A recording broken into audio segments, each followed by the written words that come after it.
So there is some terrible news going around for the iPhone SE 4th generation, which honestly is going to be a very interesting device when it comes out because of all the leaks and rumors that are kind of coming around for it. There's no way I think that Apple can cut corners and do everything that they need to do in order to actually make this iPhone priced at the same price that it was before. So previously, the last couple of years, we may have seen that the iPhone SE 3, iPhone SE 2, and the iPhone SE before that were around $300-ish up until like $429 when the iPhone SE 3 came out. So I think that was an okay price to pay for the iPhone SE 2. The iPhone SE 3 I don't really think is worth it at all at that price tag, but this kind of complicates some things further. So with the iPhone SE 3, it's actually looking like that with this particular iPhone, or with the iPhone SE 4, it's looking like that particular iPhone is actually going to be somewhat of like an iPhone 14 kind of body style on this particular device. Now, why is that even kind of important? Well, with this particular device, it's looking like if you were to go ahead and buy something like the iPhone 14,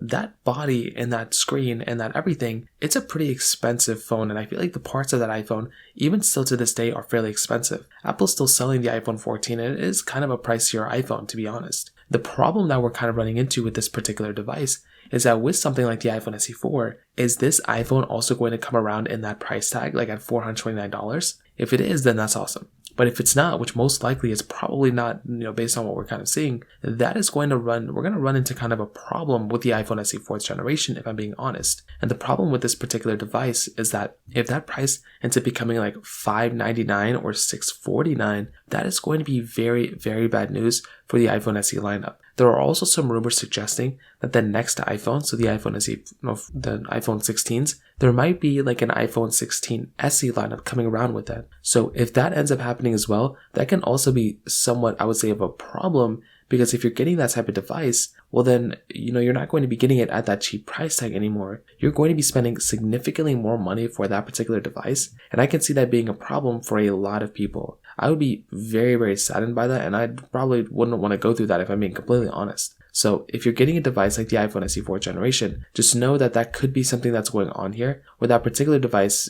it's just, going through something where that price tag just is going to be way too high compared to the previous iPhone SEs. So how do we circumvent this? How do we fix this? I mean, there's nothing we can do personally. We just kind of have to wait until Apple, releases this iPhone. But I do think there's still hope. I think there could be an iPhone that's going to end up coming around that's still going to be cheaper than some of the other iPhones, but it's not going to be as cheap maybe as the iPhone SE 3. But I'm not going to be happy about that price tag. I'm going to be happy when the iPhone comes around, but I'm not going to be too happy for the price tag of that particular iPhone. So I'd love to hear your thoughts about this. Let me know in the comment section below. Hit the like button, that would mean so much, but definitely hit that subscribe button. More importantly than everything else, I love every single one of you guys. Hopefully I'll catch you guys in the next video. Peace out till then.